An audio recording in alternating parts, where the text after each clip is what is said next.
I'm joined with manager Keith Rowland after the 2-0 defeat here at Maldon Tiptree. Keith, a tough defeat to take, but there were still positives as well to look at things. Yes, I was obviously disappointed in the first 20 minutes of the game. I thought we didn't get, we sort of warned the players about the middle part of the pitch, about being, if we were wasteful in the middle of the pitch, they would get after us. It wasn't conducive to, this is probably the worst Maldon pitch I've seen. It's normally really in good shape, you know.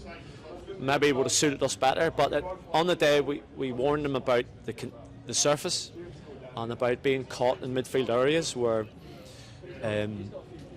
when we after that first 20 minutes, when we did break off of good possession, we were good down the left with Jesse. I thought first half we were a threat down the left.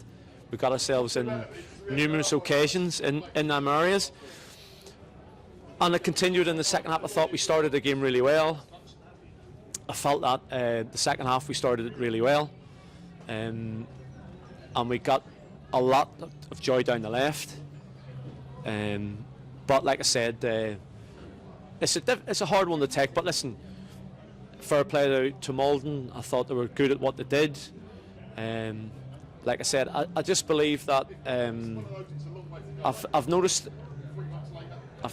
in a lot of our games we played this year, it's really easy to referee a game when you're 5-0 up, but when it's tight and it is really tight and there's fine margins, you just get a bit concerned with some of the decisions, and then obviously it really doesn't look great.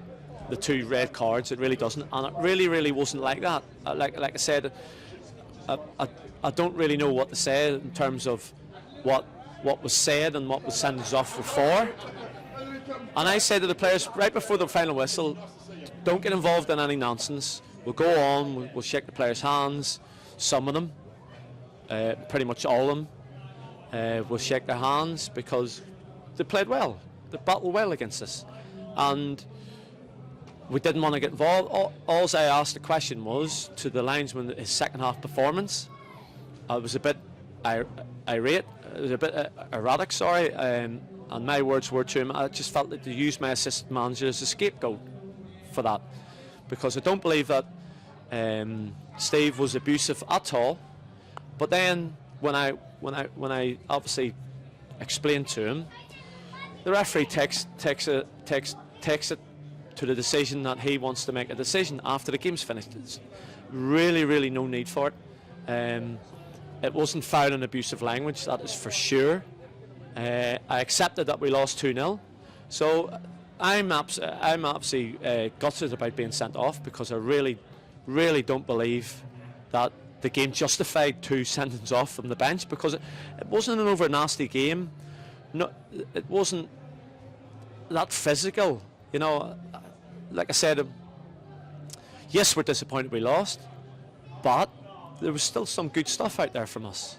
And again, on the positive side of things, which I'm sure you'll lead to, nothing's moved today. So yeah. Yeah, obviously you mentioned that nothing has changed. It's, as you are really, you know, with Felix, Stone, Berry and Wolf Murray to the losing and dropping points. So it still gives us a good stead going into next weekend against Mildenhall, doesn't it? The most important thing for us, and I explained it to the players in the change room after, the most important thing for us was the fact that you have to accept losing games of football. And I thought we were concerned on the build up to it. You have to be on it. So we'll train this week.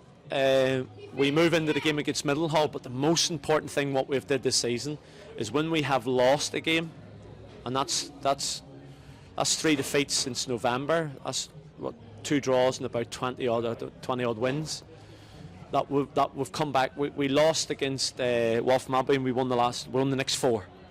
So that's important. That's important that we don't get too down, that we don't get on top of ourselves. We're still a very good football team.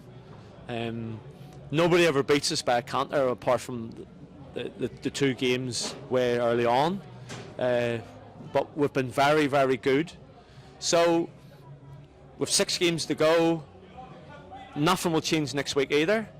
We'll still be top by the end of next week as well, but it's so important that we win next week. And like I said, we'll train hard this week. We'll be positive on Tuesday. We'll be positive Thursday. And like I said, it's from the outside looking in, it looks pretty bitter that me and Steve have been sent off, but I just can't work it out, because it wasn't like that. And like I said, I've been involved before, and I've actually, in all honesty, I've been on sidelines where I've seen foul and abusive language towards officials, and nothing's been done about it. So I'm not sure what went on there today with that, because I've got a chairman to answer to, and I said to him, I really don't know what happened there. I really don't. But unfortunately, there's three officials and one manager, so I can only go off what I said and for how long I've been in the game to think it didn't merit a red card, and to say my assistant didn't merit a red card is the truth. I'll accept losing a game of football. I accept not playing well for 20 minutes. I accept that one or two players didn't particularly play well on the day. I'll accept all them things, but to go into this next 6 games fending off, because obviously I'll possibly challenge my red card, which I think I should do, but like I said, it wasn't that type of game today. For anybody sitting outside it, to the neutral, it was a hard-fought game between two teams, and we'll accept the defeat. We really will accept the defeat, but like I said, the positive is we're still top with 3 points with 6 games to go, and it wasn't the fact that we lost our heads in that game at all, and we didn't lose our heads. It was all in that half. For the whole second half, they broke on us, and yeah, that is the best way to describe a game. That if you weren't here, they fought hard.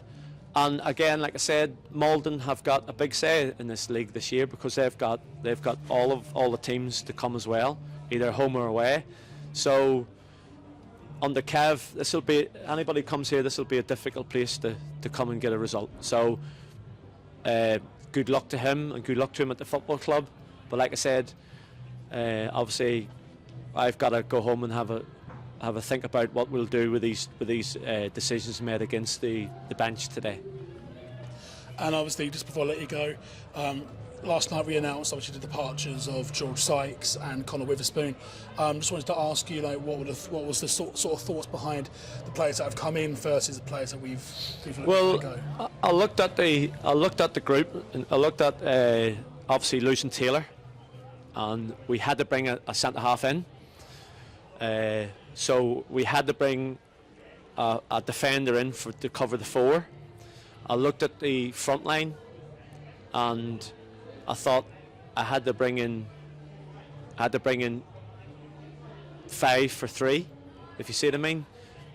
Benas, Jesse, Daniel, and obviously we lost Macker to an injury, so I felt we needed to give it a boost. We needed to give the front line a boost, and I just felt that in midfield, obviously young Sam Parks is not with us today, but in that midfield area we had 7 for 3, so I couldn't really keep lads who weren't going to play. That's not the way we work. And I'm not being funny. Any player who's sitting outside it at non-league football isn't going to get paid as well. So you don't really want people sitting outside of the 16, because we were heavy with numbers. But like I said, we just wish the players well who've left the football club. But like I said, that was all the thing behind it. I looked at last season as well, and I thought because we'd come in and we'd done really well and we end up getting into the playoffs, I just felt we took our eye off maybe strengthening. But when you strengthen, something has to give, and obviously that was the decision they made. Obviously, with losing a centre half to injury, bringing in, you know, the three, them positions unfortunately were we had to look at. So, yeah, but I would never live with myself if I didn't do it, because we had to be proactive, and we have been, because I couldn't look the chairman in the eye if I didn't do it, if I hadn't have done it, and we stand by our decisions. So, like I said, I thought George Smith was unlucky today. He worked his socks off, and you know, he's a good player. So yes, the young lad from Wroxham's a good player. He never put a foot wrong last week, and we've got Rom. You know, we've got strength. We have to have strength around us if we want to win this league. Well, thank you for the update, Keith, and thank you for everything else. Unlucky today, and we'll see you next weekend at home to Maldon. See you then.